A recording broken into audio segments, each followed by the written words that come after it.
to the BumbleKast. I'm your host, Ian Flynn, the Bumble King, and joining me as always is my Bumble co-host, Kyle, JCRB Krause. We did it. We made it through Halloween. We managed. Just barely. We did. But we got through. So here we are. Even though we're recording this on Halloween, but ignore that. Don't worry about it. It's behind the curtain. It's Monday, November 2nd. I swear. As far as everyone else is concerned. Yes. Yes. How you doing, Ian? I'm hanging in there. How about you, sir? Oh, not too bad. Not too bad. We got 912 subs on the BumbleKast YouTube channel, so that's Woohoo! good. We've broken the 900 barrier. Can we get beyond 1,000 eventually? That would be nice. 1,000 before the end of the year? Is that too much to ask? I don't know. The way that folks have been coming on board, it may not be. Or it may be. It may not be too much to ask. It may be possible. That's what I'm trying to get at. Yeah. I mean, we're averaging like, geez, what are we up to now? 40-something a month? So, it's doable. It's doable. You out there, if you're listening, and you're on the YouTube channel, hit that subscribe button. That would be awesome. Ring the bell, flip the thumb, do all the song and dance they want you to, just so we can march to the sound of their beat. Dance for the please. Dance for the algorithm. Mm-hmm. Also, speaking of subscriptions, over on Webtoon, Drogoon has finally hit the 200 subscribers. Nice. Mark. Very cool. I find that especially encouraging since we haven't really had a regular update since we went on hiatus to do Drogoon Outcast. And that speaks volumes to me. Yeah. I think the lore pages by themselves are interesting for sure, but they aren't, comic pages. And that's what I think people really want, especially because Adam's art is just delicioso. So, yeah. Drogoon's first anniversary is next week, or I guess if you're listening to it, technically this week, and we'll have more news for that. So check out drogoon.com or at Drogoon on Twitter and blah, blah, blah, blah, blah. I'll save those plugs for the end of the show because right now it's time for some Q&A. Indeed. Let's go over the rules real quick and how to ask some questions before we dive into it, though. You can ask your questions via email at BumbleKast@yahoo.com. Hit us up on Twitter at BumbleKast. You can also send us 2 coffees over on Ko-fi. That's $6. Or you can leave your questions down in the YouTube comments. If you're a patron, you have access to our Discord channel, which has a Ask Q&A channel in there. Or you can ask via Patreon comments or messages. And keep in mind the asking questions on Ko-fi, doing that will get you priority. There you go. The rules are as follows. If the question has been answered on the show recently, is on the FAQ over at bumbleking.com, or is about detailed specifics of past Archie Sonic plans, we likely won't answer it. If your question hasn't been answered in a while, check recent episodes or the FAQ. Or just be patient. We get a lot of questions. First up, we got one from Andrew D. jumping into the priority Q&A here. This question is for both of you. Since a future Smash Bros. Game most likely won't have the enormous roster that it currently has, what sort of thing would you like to see in order to make it a true successor that won't pale in comparison to its predecessors? For example, would you overhaul the battle system, take the series in a new direction somehow, or just plow forward and hope people will like it despite what it will most likely be lacking? I personally can't think of anything to make it better if it's lacking so much content. I think at this point, if they don't do the right thing and just end it with Ultimate, you can't match this level without doing it again and going beyond, and it's already a gargantuan effort. I don't think you can top it. And it has set such a bar, I don't think you can really compare it to anything and be fair about it. So if we got a Smash Brothers 6, I honestly don't know what you could do. Yeah, it's tough. Maybe throw a bone to the Melee purists and give a very tight roster, melee styled, super fast, super polished, precise fighter. But that kind of goes against the spirit of Smash Brothers, which is it's not so much a fighting game as it's a party game with fight game elements. Yeah. I mean, there are ways that you can refine it to be a strictly fighting game, and they have accommodated that. But if you also just want to have fun with all the toys, you can do that too. So I feel like if we got just a parsed down Melee 2, it would be fun, sure, because Melee was great, but I feel like it would kind of betray the spirit that is Smash Brothers. It feels but like at the same time, what else do you do? It feels like it would be kind of a step back. Everything would be a step back, though. That's the problem. Yeah, they're just going to have to port this game forever. just every console cycle. Bloop, here you go. Here's this version of Smash Brothers Ultimate.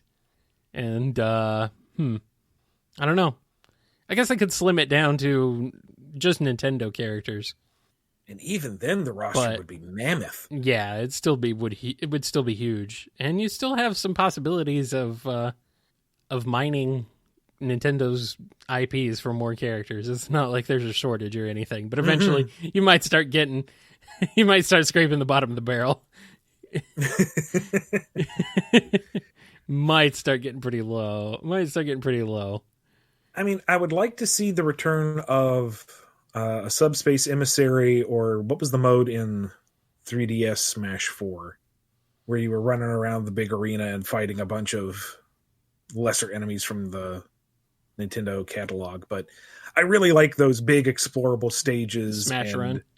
Yeah, there we go. Yeah. I really enjoyed those modes. So if we basically got Ultimate, but with a more robust story mode, that'd be kind of neat. What we got in Ultimate wasn't bad. Yeah. It was kind of fun running around what was basically one of those giant play mats, that you used to have when you were little, with all the roads and the buildings and stuff, with the themed fights. That was neat, but I don't know. I liked Smash Run especially, just for being able to beat up Goombas and Kid Icarus enemies and Zelda enemies left, right, and center. Yeah, Smash Run was a lot of fun. It's kind of reminiscent of the adventure mode from Melee and stuff too, which I also really enjoyed. I'm seeing suggestion for Subspace Emissary 2, like a proper follow-up to the Subspace Emissary. I mean, sure. We kind of got that with Ultimate Story. I mean, Taboo was a large godlike figure, and then we literally fought gods. So... Again, Ultimate has gone so far, I honestly don't know where you could go from here. There's a reason why they called it Ultimate. Mm-hmm. I mean, that's really it. I don't know. The only way to go is back, to scale it back.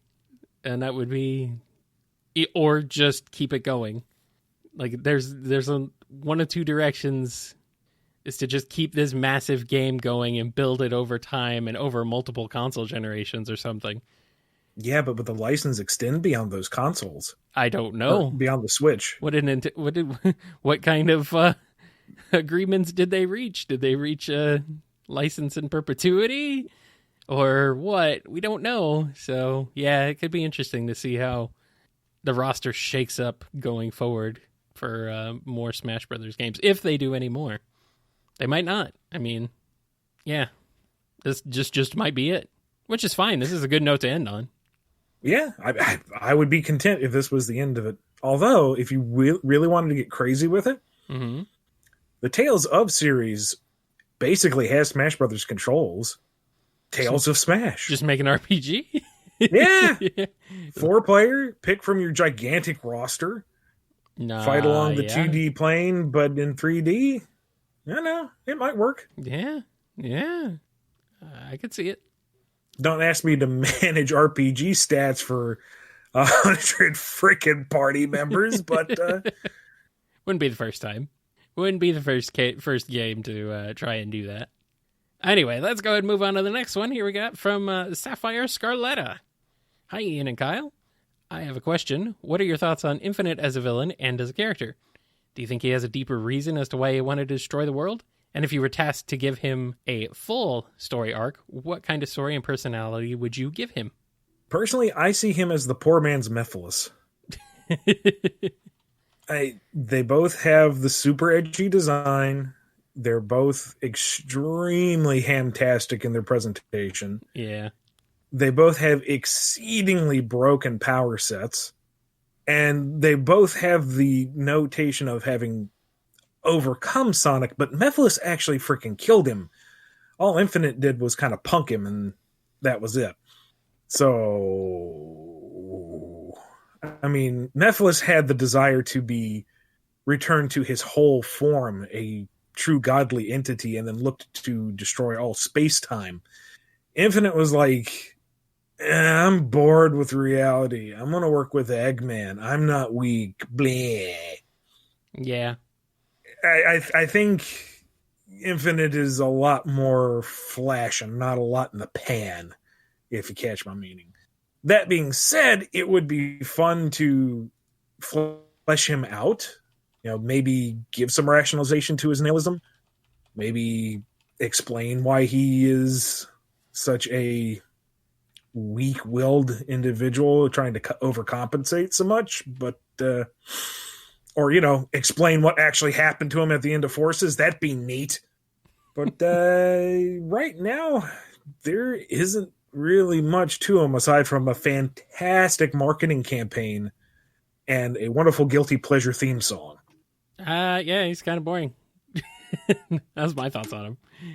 He's kind of just another edgy, vaguely Sonic-looking evil dude, which we're up to how many of those now? Too many. So, yeah. I'd actually look up what game Infinite was from real quick. Be like, wait a minute.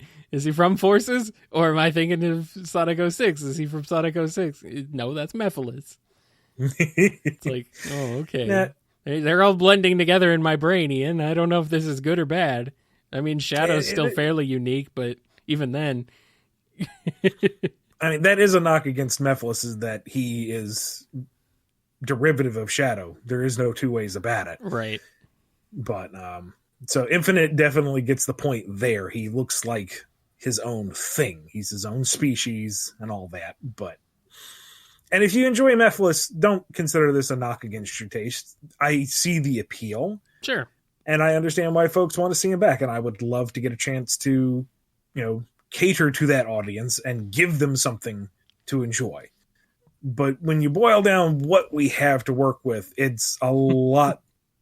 There's not a lot of substance to it. It's a lot of inferment, and it's a lot of, oh, this is cool on the surface. Just don't look too deep.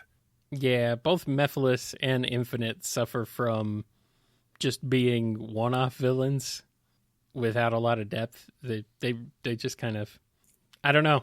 They have potential. They suffer from untapped potential. That's what it is. And that's true of a lot of Sonic characters, unfortunately. Particularly villains, except for Eggman. All right, up next we got one from Ink Pants. Patrick Spaziante's work on Archie Sonic was formidable, and he was arguably one of the most iconic artists on the team. What's your favorite piece from him that you've been involved with? Also, is there a chance we'll ever see him on IDW Sonic? I miss the guy almost as much as I miss the Freedom Fighters. Yeah. Mm-hmm. Yeah. Pat is fantastic. Real cool guy, too. Got to meet him at New York Comic Con one year when we were debuting the Sonic Mega Man crossover. And sitting next to him and watching him do sketches for people was an experience. Like, he just does that, man. He just puts ink to paper and it happens. And he's like, oh, this isn't that good. And it's like, dude, do you know how many organs I would sacrifice to the dark beings just to be able to do that? But in terms of stuff he worked on that I contributed to, the cover from, I believe it was the fourth part of Genesis, that Supersonic cover where it's just Supersonic being all golden and awesome on the black background. Oh, that's good. That's the good stuff right there. Yes. What was it? Sonic 175, the Eggman victory cover where he's got Sonic hanging from chains. Yes. Man, he has so many good covers. Like, he did the first Mega Man arc, you know? Mm-hmm. It's Spaz art for 4 issues, and it's all Mega Man, so it's like dead on in design. What more can one ask for, really? I mean, yeah, it's perfect. From my understanding, he is welcome to contribute to IDW. It's just he's in high demand because he is a phenomenal artist, and he just doesn't have the time. That's what I've heard. I'm not familiar with maybe what he's one day working on now, actually. I don't know. I really don't know. But I would love to see him back. Yeah, definitely. His art is pretty much legendary at this point. Definitely wouldn't mind having Patrick back at some point. All right. Next question comes from Scurvy Pirate Hog. Yar. I will say that I really enjoy what you, Evan Stanley, and the rest have done on the Sonic IDW books. It's one of the best Sonic-related media out there for the time being, and I really appreciate all the work the IDW crew is doing. However, I've got a bit of a dilemma. As you most likely know, plenty of people would like to see Sally Acorn and the Freedom Fighters come into the IDW books. I myself would very much like to see an IDW incarnation of Sally Acorn as a supporting character. Basically, a new version of the character that is redesigned and reimagined to fit in the IDW continuity. But right now, especially with how it kind of seems like Sega just wants everyone to forget that character, it seems more and more unlikely. So, do you have any advice for the people who want to see her join IDW? On the other hand, it seems like one should just try to forget the character exists, but at the same time, me and plenty still hope for her to appear one day, even if it is unlikely. Same as it always is, right into IDW and right into Sega saying that you want to see it. The social media team for Sega is very aware of the fan base, and they are very receptive. I mean, for pity's sake, we got a toaster because people demanded it as a joke, and we got a toaster and a pizza cutter. And there have actually been, from my understanding, serious talks about a big body pillow because you people demand it. You have such power. Use it for good. Not to say that the toaster wasn't good. I'm getting off track. But, email, tweet to them. Do it civilly, of course. You don't want to ruin things by being a jerk. And just say, I want to see them back. I really dug it, and I want to see it redug. So it's been, 3 years now? Ish? 2.5? Yeah. It's still very early in the IDW lifespan, and it's not been that long since the old book died out. So it's not like they've been off the radar for too long. So just keep pushing. There's a number of fan groups out there. Look them up, see if their community is something that jives with you and join in, or just do your own thing. But every month or so, whenever you feel like it, just say, hey, I want to see him back, and maybe one day that'll actually lead to something. Scurvy Pirate Hog has a question for you, Kyle. Oh boy, hit me. Are there any video games that have hit you emotionally? Like, just to make an example, that very sad moment during the ending of Insomniac Spider-Man for the PS4 and 5. That moment made me actually brought a few tears to my eyes. Not going to say which moment because of spoilers for those who haven't played. Have you ever had any moments like that when playing a video game? Being hit emotionally? It's kind of rare. I would say that the game I'm thinking of is kind of it's interesting because it has a very, I want to say, polarizing opinion about it. But Spec Ops: The Line, for me, was one of those where I didn't necessarily have like a outward emotional reaction to it, but it is one of those games where it's like once you've finished it or even just played through certain parts of it, it's one of those where like you take a step back and you're like, oh, wow, okay, this game is pretty serious. And really that's the only time I can think of where a game has been an emotional roller coaster, as it were. Because it pretty much just starts off as sort of a generic, Call of Duty shoot-a-man type game. but quickly becomes something very different. And whether that's to your taste or not is up to you, but I won't spoil anything for it, partially because details are hazy for me because it's been a while since I played it, but I very much do remember certain segments of it. Like a lot of it is spent going down in further and further, basically spiraling into darkness, literally and figuratively. And it's one of those, it's just one of those games that is so much more than it immediately lets on. And I really appreciate it for that. Have you had any really emotional experiences in games, Ian? Yeah, a few. One of the first ones was playing through Ocarina of Time for the first time. Mm-hmm. And the first time you step out of the Temple of Time, I am saying time a lot in that sentence. Well, I mean, you kind of have to. First time you step out of Temple of Time and you see Death Mountain aflame and the vibrant market is destroyed and full of redeads, and the rolling plains up to the castle are now just a molten pit. There was definitely a sense of, oh, I need to fix this. I feel a tad bit personally betrayed. Yeah. Ganondorf, you jerk. And playing through, which one was it? What was it called? Halo Reach. The final segment. And when you get that final mission order, that Spartans never die, and you realize what is going to happen, that got me. That surprised me how much it affected me. And it was a well executed moment. And not every emotional reaction has to be, one of sadness or anger. So right. Breath of the Wild gave me that sense of fun and wonder and freedom that I hadn't felt since like the first forays into 3D platforming. When the N64 came out for the first time, and for the first time, you're able to explore things. You go back to, the courtyard of Princess Peach's castle, and it's a pretty basic swath of land. There's not a ton to do out there, but the prospect of being able to run and explore, and there might be something beyond those hills, was mind-blowing at the time.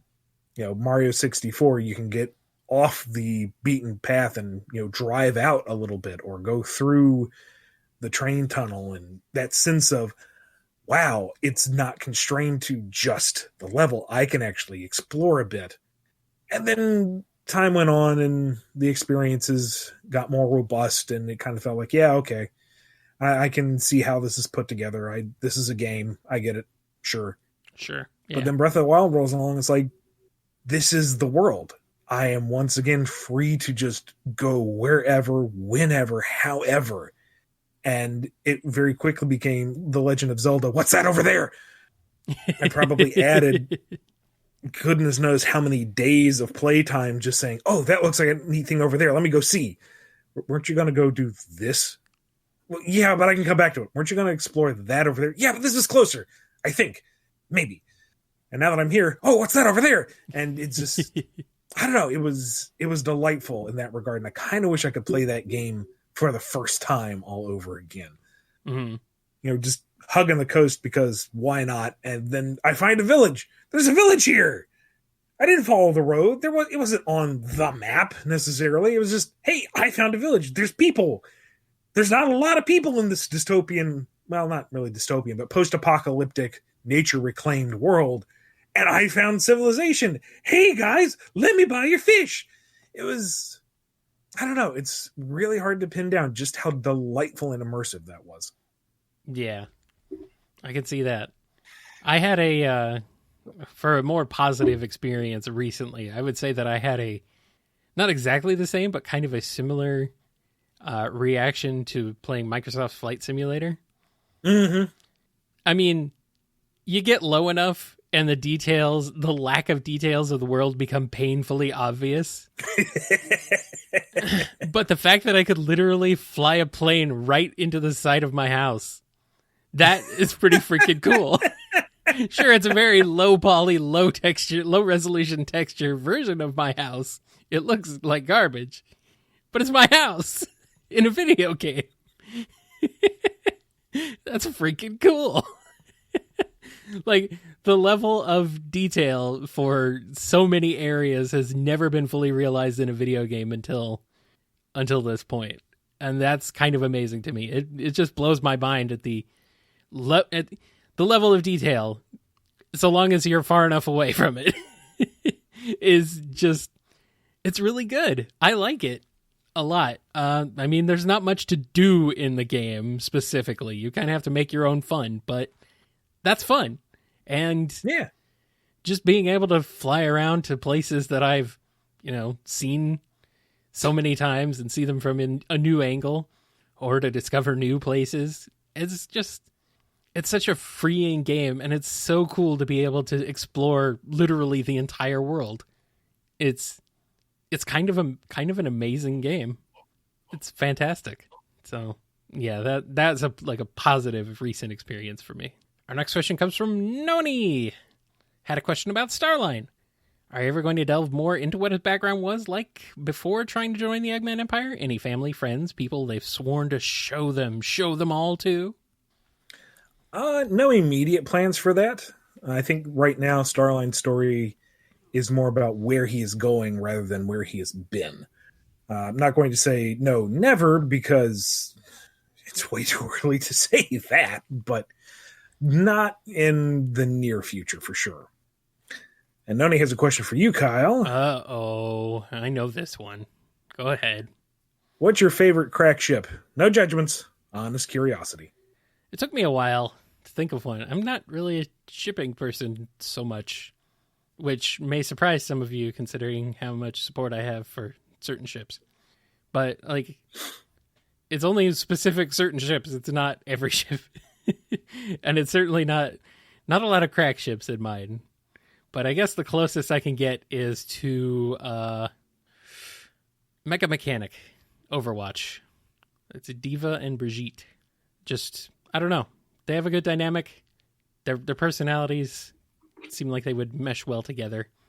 I don't think there's any real official media of them interacting or anything, so that would be a crack ship, I suppose. So, yeah, that's it.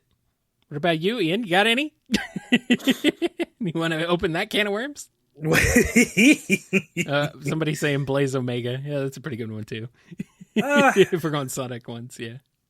Not really. I mean, if there's anything I'm following and there's a clear romantic through line, I just kind of would like to see where they go with it. Right. I mean, the closest I can think of off the top of my head comes from Tales of Vesperia, and pretty much if Yuri and Judith went off and had their own adventures, I would be perfectly fine with that because they're both fantastic, and I'm really happy to see the two of them together doing borderline hero crimes. So if you can hear me, Bamco, give me Tales of Yuri and Judith's sexy adventures, and you got my money. You have my full attention. Nice. Last question is from none other than Off.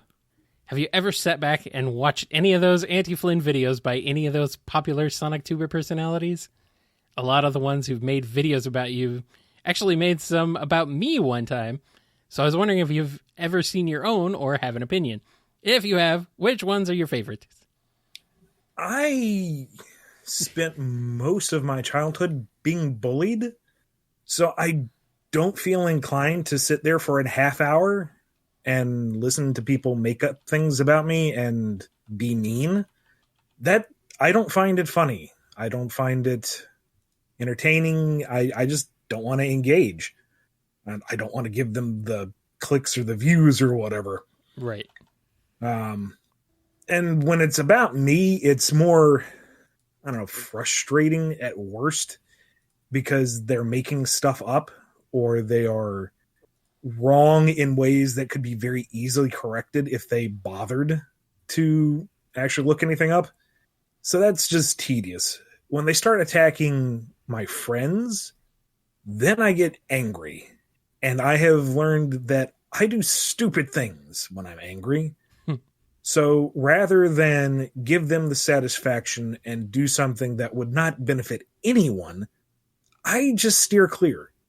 And really, that's the best way to deal with folks like that. They thrive off of attention, and they will be as vile and confrontational as they can be just to get some form of interaction. So the folks who, blindly listen to them and try to bring up the point, feel free to try to correct them, but ultimately it's better to just not engage. And they will fester and go into their little echo chamber and trade conspiracies and turn on each other and fracture further and fall apart, and the rest of us just move on with our lives. Essentially, yeah. It's not really worth getting into and giving these guys the time of day. There's no reason to worry about them. I mean, although messing with them is kind of fun. I get it. I certainly get the appeal of trying to mess with them, but it's a risky line to step on. So you're playing with fire. You're playing with fire if you try and engage. I will say that much. All right, that's going to do it for the priority Q&A. Let's go ahead and get into some of the standard Q&A this week. First one is from Godzilla. In the Sonic games, we rolled around at the speed of sound on just about every possible type of geographical locale possible. From deep within the Earth to in orbit around it, from the rural wilderness to bright neon lights at casino resorts, and so on and so forth. So my question is twofold. What kind of Sonic Zone aesthetics are your personal favorites? And which type of zone aesthetic would you like the franchise to revisit? It's tough because they've revisited all of them multiple times. Yeah. I don't really have a personal favorite. Like, I can't think of a stage where it's like, oh boy, it's this kind of stage. Right. Now, I do know that when they hit the water stage, I usually begin to cringe because aside from Sonic Colors, there hasn't been a fun water stage. Hydro City.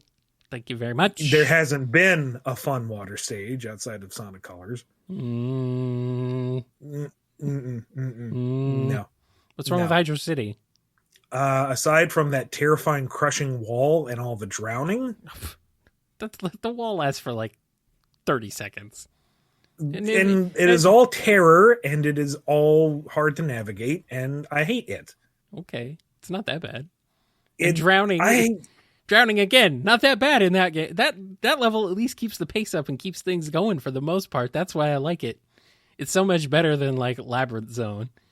Oh, granted, sure, but it's a question of, okay, so the rope burn is slightly nicer than being shot. No. Neither are good. And Hydra City is just not fun. It has a kicking the music track. I ain't gonna deny that. Well, yeah, I think the music is what makes part of what makes it so good too. Some of the design elements to it are gorgeous, but no, not fun. It's not fun at all. It's like Chemical Plant, except it doesn't have the blocks that you have to jump up as the timer runs out. But see, with Chemical Plant, it's just that one infamous section. The rest of it, not so bad. Yeah, but Hydro City is all just super fast stuff too, for the most part. I mean, Sonic can run on water. Which, believe me, I savored every second of that. I felt like, haha, water. You cannot touch me now. And then something would happen, and I'd lose momentum and drop to the bottom of the stage, and it's the panicked slog back to the top. And no. I don't know. I guess that just never bothered me all that much. So, but I guess we should answer these questions, instead of arguing about Hydro City and how awesome it is. I don't know. Zone aesthetics. My personal favorite zone aesthetics. I don't know. I always like city areas and casino areas. Those are fun for me, but I don't know. I like them all. I kind of like the ones that go off the beaten path a little bit. The ones that you don't see a ton of. Like Starlight Zone is another urban area, but just something about the minimalistic night sky and the particular color of green and the construction nature of it, I feel like sets it apart from a lot of the other urban stages. Yeah. It's not a particularly fun stage in of itself, but something about it just appeals to me. It feels a little different than your other Sonics. Yeah, I like Starlight Zone too. Let's see. I'm trying to go through like all the zones in my head, like which... Like Sandopolis kind of stands out on its own. Both acts are very distinctive. Yeah. Or just the transition of Lava Reef from, the active volcanic crater to the volcanic glass mines. That was just neat. Yeah. And while Hidden Palace isn't really much of a stage so much as it's a prelude to fighting Knuckles, that was really different than anything else you'd experienced. Sky Chase Zone is interesting. Yeah. That's a concept they don't revisit very often. It's Mirage Saloon right there. That's got your Sky Chase elements and your desert elements. You don't see a lot of those. Yep. Yeah, we don't get many... the freaking hooligans! We don't get many Western-style desert stages in Sonic games, I've noticed. Actually, really in video games in general. Usually they end up being more Eastern-inspired or African-influenced. Mm-hmm. Rather than Sonoran Western deserts. So, of course, we had Mirage Saloon breaks that up a bit, and then, it's become a little bit more popular because we had it in Mario Odyssey even. So, just overall, it seems like it's becoming more common, but it's definitely not something they get to they go visit often. So, I like that. I definitely like that, especially as someone who grew up there and lives there. It's kind of neat to have my home biome represented. Next up, we got one from Sergeant Bird. Big is actually my favorite Sonic character just due to the comedy, but also heart he brings to the table. And if you were to write a legitimately serious story focused on Big without betraying the character, how do you think you would go about it? We did that in the 2020 annual, really. There were a couple of gags here and there, but the story was fairly serious. It's Big, traversing through the metal virus plague, somewhat oblivious, with the heartbreaking revelation that he made it through to the very end, and whoops, he got infected anyway. So I think that's about as serious a Big story as you can get. I wouldn't want to do anything with too much gravitas, because I feel like Big exists to be a joke character. He is the cameo. He is the Easter egg. As a character, less is more for him. If you use him too much, he kind of loses that iconoclastic appeal. He's this odd man out in this franchise, and I think that's what's so appealing about him. Yeah. I kind of like how he ends up being played. He's not a very serious character, but he's not necessarily treated as like a butt monkey or as like just being comic relief. So I appreciate that about him. He seems to have gotten a lot more respect since his initial appearances, where everybody like hated him. It's like, no, there's more to him than that. Next question comes from Johnny B. Good. Remember the storybook games? If Sega made another one of those, what classic milestone of human literature would each of you want a blue hedgehog shoehorned into? I'm voting for Sonic, War, and Peace. I don't know, because if you told me they're going to plug Sonic into 1001 Arabian Nights or into the Arthurian legend, I'd go, how?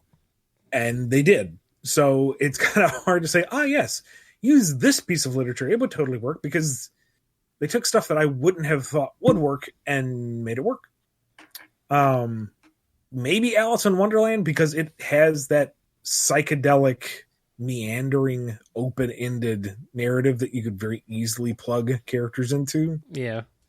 I remember way back when there was speculation that there was going to be a third storybook game, folks trotting out the ideas of the Greek and Roman myths, like maybe the Odyssey, the Iliad, or just in general like Hercules' Labors. Any of those would probably work. Why not some classic American literature? Put Sonic in To Kill a Mockingbird. Put him in Of Mice and Men. Why not? Of Hedgehogs and Men. That's what we need. Oh, that's what we need. Put him in Huckleberry Finn or Tom Sawyer. Why not? Ooh.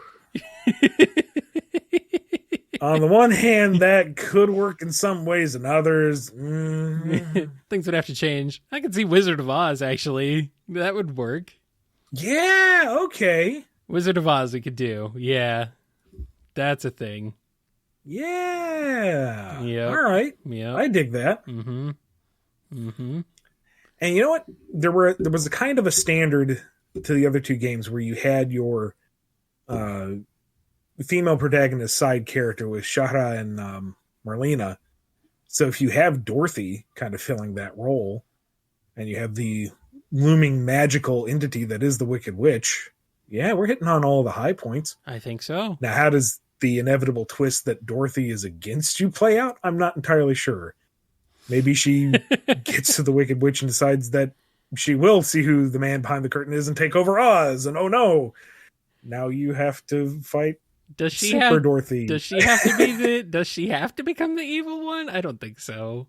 Well, I mean, in Secret Rings, you had Shahra, who was your companion, but oops, she was actually an agent of Eraser, kind of, sort of, the whole time. I know. And then you had Marina, who was your friend, except oops, you were playing into her plan the whole time. So you don't have to follow that formula. I'm just saying. Does Sonic have ruby sneakers? Yes, Sonic has ruby sneakers. He absolutely does. He has to find the Chaos Emerald City and follow the Yellow Ring Road.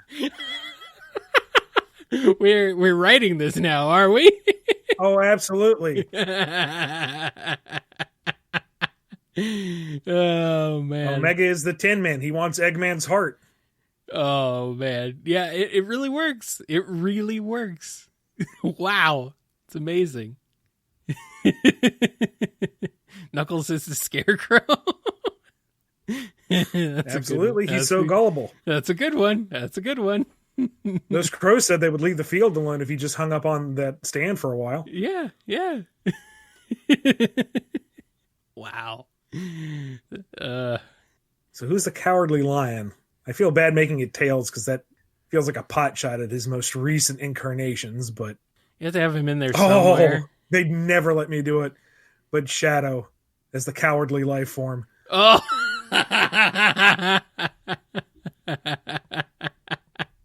Oh boy. There we go. Yeah, he truly is. He truly is the ultimate coward. Oh boy. Chaos control. Hated the truth. Uh-huh. And Dr. Eggman is Oz, of course. Well, yeah, I mean, who else would be? Yeah, the Chaos Emerald City. Yeah. So you got who would be Dorothy? Is Sonic Dorothy in this instance? We're just gonna make him Dorothy because he's got he's gonna have to have ruby red sneakers. A little bit. Cream or Amy is Dorothy. It's either the humanoid companion to fit the theme that the storybooks had. True. It's Amy Rose because she's the principal female lead. Yeah. Or it's Cream because she's the adorable little girl and Cheese would be Toto. I think you hit it. I think you got it. I think that's it. Well, there's the matter of the Wicked Witch of the West, but I don't know. Rouge. Maybe do a real deep dive and pull back Witch Cart. Or yeah, Witch Cart. Yep. Or it could just be the Wicked Witch of the West because Eraser, Jin, and Evil King Arthur weren't exactly Sonic characters. Well, they are now. Well, it doesn't have to be 1-to-1, so yeah. Yep, that's true. Man, such a good. Wow. I'm glad I stumbled across Wizard of Oz on a list of classic American literature. And best of all, you've got Crush 40 doing covers of If I Only Had a Brain, If I Only Had a Heart, If I Only Had the Nerve. Yeah. Yep. Crush 40 for the whole soundtrack. Absolutely. Uh-huh. Why not? I'm actually disappointed this isn't a real thing now. Yeah, me too. Me too. Somewhere you gotta follow your rainbow. Ah! Follow the Golden Ring Road. All right. Let's move on to the next question, shall we? This next one is another idea of jamming Sonic into another genre. From Hannah is Sad. Aw. Don't be sad. You're having your question answered. Do you think that a Sonic Muso game could work? Like a Forces prequel spin-off during Sonic's 6-month absence, where you play all these characters that get to do much in the original, but now they're fighting hordes of robots with unique bombastic moves. Maybe the illusory bosses could be fightable this time? I can see Yes. That Hannah, there's nothing to add. That's perfect. Yeah. That is dead on exactly what they should do. Yeah, but then people would be annoyed that you couldn't play as Sonic because he's gone. The whole thing about those, like, if we're looking at Hyrule Warriors as the standard here, then, you unlock Sonic and you go back and replay stages with him if you want. That's true. You could just start off with Sonic being there and then he gets kidnapped, but then you could still use him. He was locked in the Death Egg for 6 months. Maybe he busted out at some point, so you've got a stage of Sonic as you try to fight your way out, and oops, you get overwhelmed again. Hannah's got the right of it. That is exactly what they should do. And if you're listening and you have won the lottery, please send all your money to Sega and make this happen. Or if you are listening and you are Sega, maybe also make this happen. Maybe make it happen. Yeah, take fan ideas for once and actually listen to them. And normally when we get a question kind of like this, it's fun to speculate and spin out, just like we did with Sonic and the Wizard of Oz. But Hannah, don't be sad because you just came up with something that's gold. I have nothing to add. There's nothing to spin out of. This is perfect, and I want it to happen. Pretty much just hit the nail on the head right there. Good job. Next question is from Chick Chick. Whose decision was it for the amnesia plot point so close to the end of your run? That was me. It was not... Seeing the feedback on this was interesting. It was not meant to be a subplot. It was not meant to be an ongoing issue. It was meant more as kind of a bookend to my run and have some consequence to the use of the warp topaz. Like, I was surprised that we were allowed to do it at all, let alone for as long as we did. So it was just a way to keep Sonic out of the mix until his return to the status quo.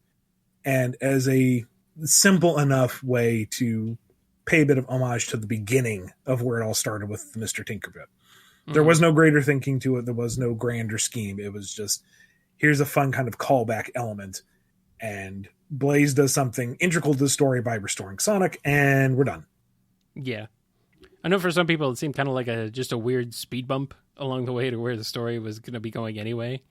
So like a weird detour. Yeah, but most people just did not seem to either get it or like it. Yeah. So I guess that's just a misfire on my part. It happens. Next up, we got one from Lucio X30. During the Tangle and Whisper arc, there was quite a bit of backstory revealed about Whisper's past.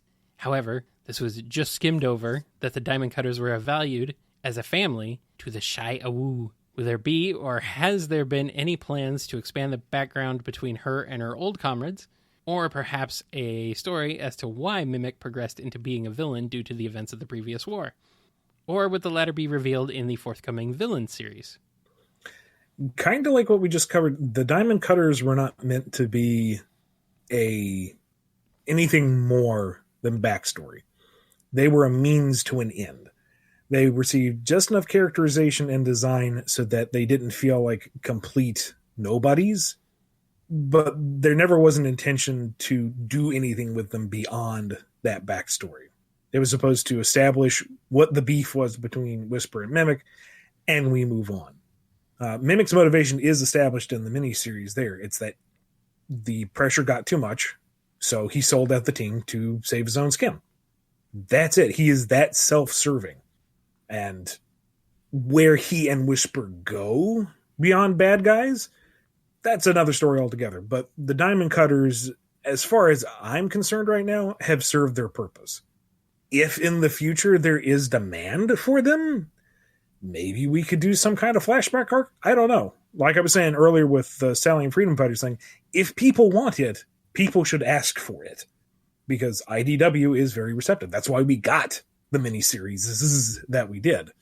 So if you want it, ask for it. And whoever's writing it, whether it's me or Evan or somebody else, we'll figure it out. That's what writers do. Next question is from Jeremy K. Ian, if you were to incorporate Sonic's brothers from the Sega Sonic Bros into canon, how would you do so? Have you considered their names, personalities, etc.? Yeah, come on, Ian. Tell us about the palette swaps. See, Jeremy knows me too well because I have kind of thought about that. Well, I mean, we all know you too well, yes. But I have had enough restraint that I haven't put a lot of thought into it. Yeah. Because it's a super obscure, non-release, non-canon classic era game. There's no way I would get access to Red Sonic and Yellow Sonic. Just workshopping it in my head, I kind of at one point toyed with the idea of using it as a backdoor to kind of sneak Sonya and Manic into the mix, but almost immediately threw that out because it would kind of piss off the Underground fans, and they are a small but very polite group from my experience, and I feel bad doing that to them. Mm-hmm. If it's going to be Sonya and Manic, it needs to be Sonya and Manic. It needs to be recognizable. Don't change their colors and force them in some other way. I kind of feel like Mighty and Ray are almost the spiritual successors as well. Yeah, I was gonna say it's weird that they're Mighty and Ray. They have the color scheme of Mighty and Ray, more or less. I mean, Mighty is a Sonic sprite edit when you get down to it, and like you said, the colors match. So I'm wondering actually if that was potentially a factor in their creation, but I think Red Sonic and Yellow Sonic, as fun as it is to deep dive into what might have been, are better left in the archives of stuff that never happened. You've also got a Green Sonic you can pull in, That's even more obscure because it's literally just a glitch. Yeah, it's literally just a glitch. Not even actually at one point in a game canonically. So, yeah, I mean, you got Red Sonic, you got Green Sonic, you got Yellow Sonic. What other Arguably, the Assure glitch is more famous within the fandom. Well, yeah, within the fandom, but...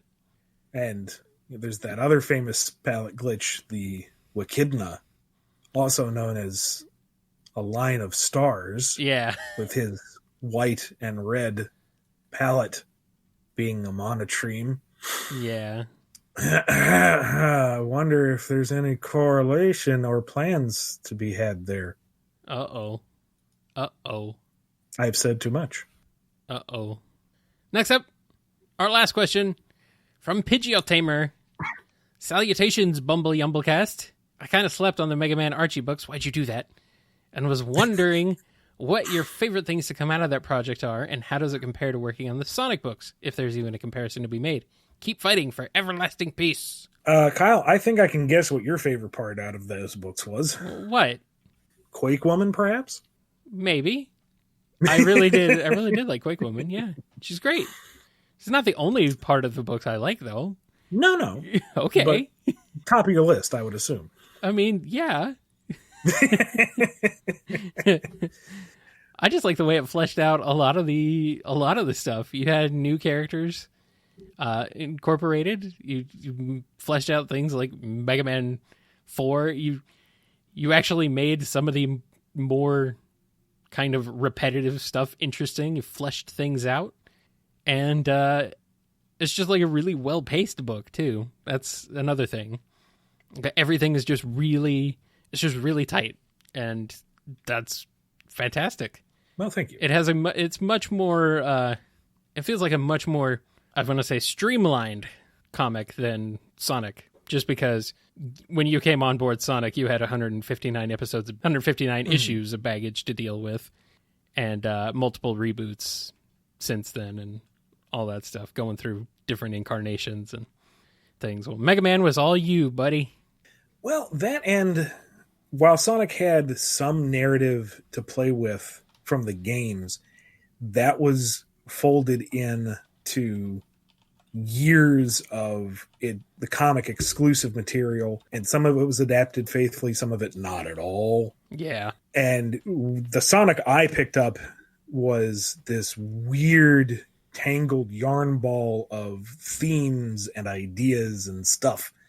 Mega Man came in clean of all that, and it had a very clear narrative to follow. Right.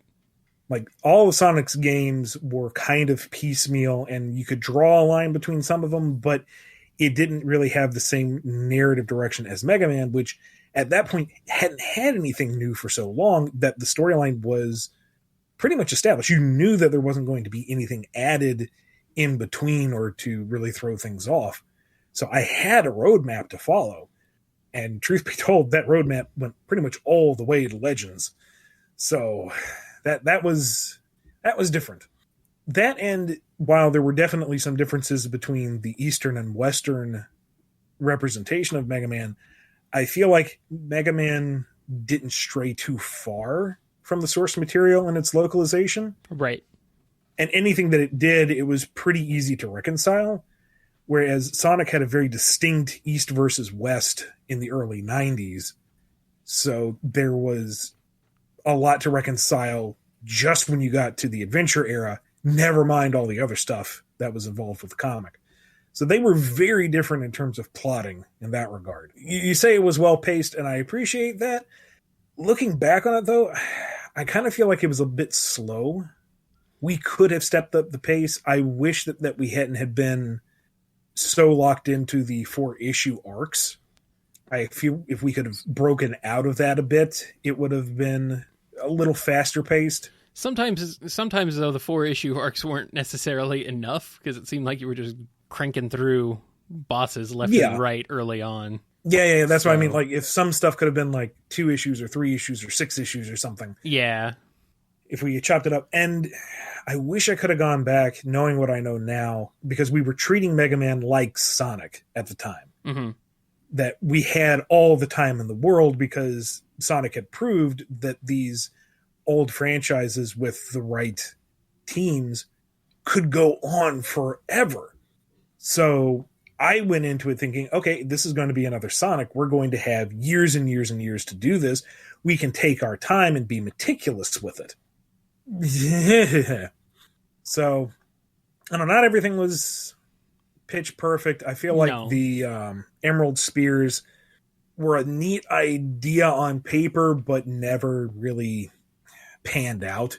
Xander fell into place to be what I wanted for Mr. X. We never got that far, but he was falling into place for that. So there's that much, I guess, but I feel like the time that we spent with the Emerald Spears might have been better suited elsewhere. But that's hindsight, you know? Sure. It was crafted the way it was at the time, and there were different factors then than there are now. But well, that's kind of the thing that I enjoyed about it, though, was things like, you know, clearly in the original games, Mr. X is just Dr. Wily. Like, yeah. There's no question about that. He's literally just Dr. Wily, just masquerading as a different person, pretending, but he's obviously Wily. So to kind of actually take that name and sort of the design and the idea of the character, but make him his own thing rather than just, yet another rehash of it's Mega Man versus Wily, and to do something different with him. That's something that I, as a Mega Man fan, that I really liked.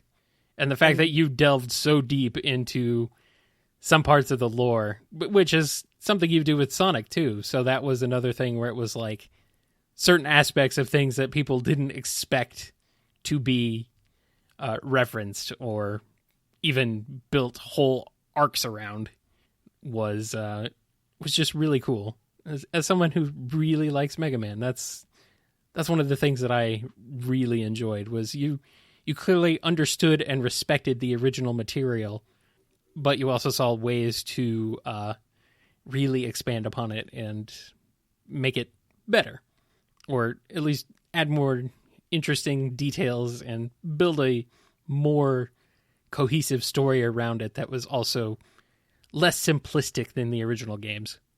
Okay. So that's I don't know. It's just my thoughts. And I appreciate it. And that makes me happy because that's really what I was going for. I really did want to make this something that, Mega Man fans would enjoy, a series that had languished for so long, to give it a proper treatment. And a series that had been through multiple versions of comics and other media where the people involved maybe weren't necessarily fans of Mega Man. They were just kind of doing it out of an obligation or whatever.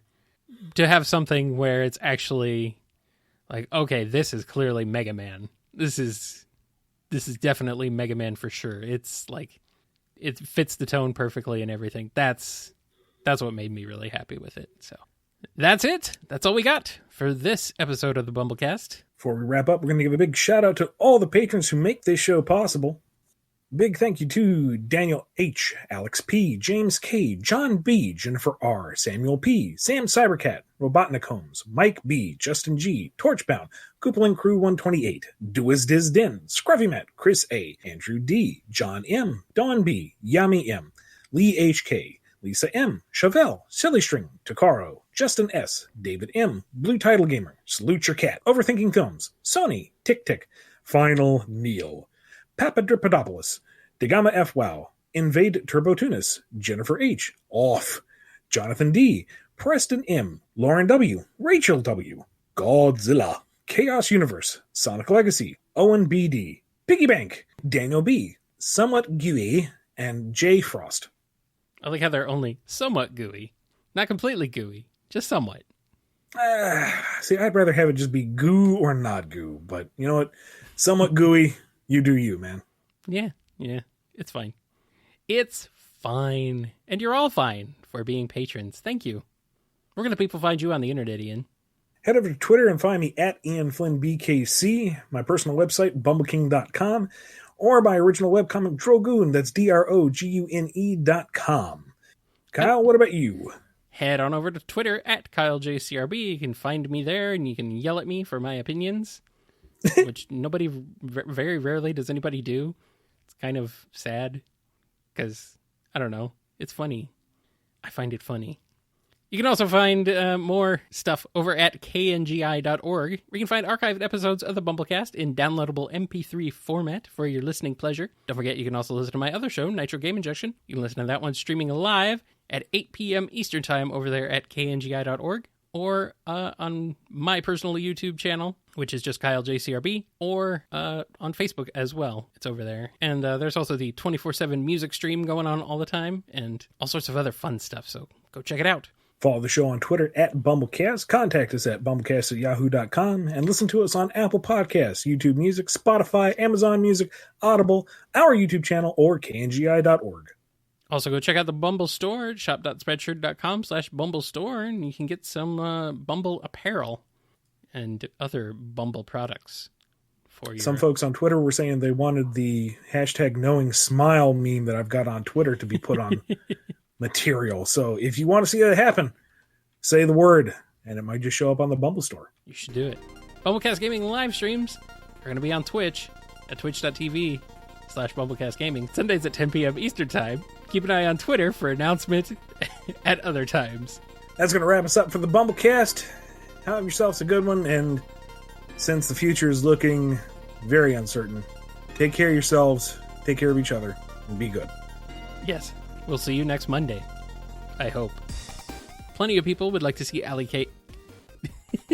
Wow. Allie Sacorn? Allie Sacorn. That's really what I was going to say. Yeah.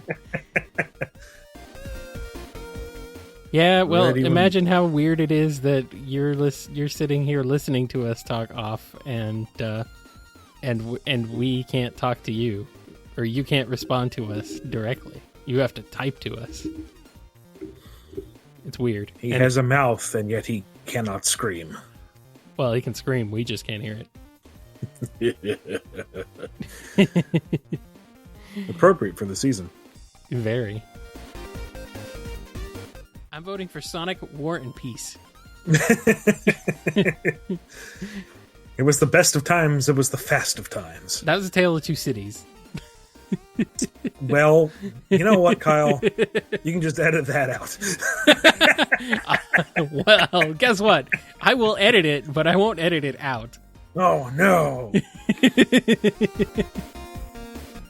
You've been listening to the BumbleKast, a co-production of Bumble King Comics and the KNGI Network. Original theme music composed by Ken Coda Snyder. Remixed intro by T-Lopes. Find out more information, along with podcast feeder links, MP3 downloads, and more at bumbleking.com and kngi.org.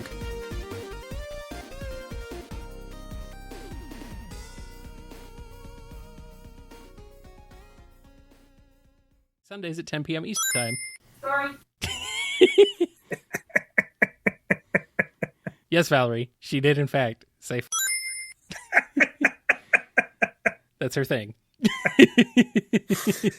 Ah.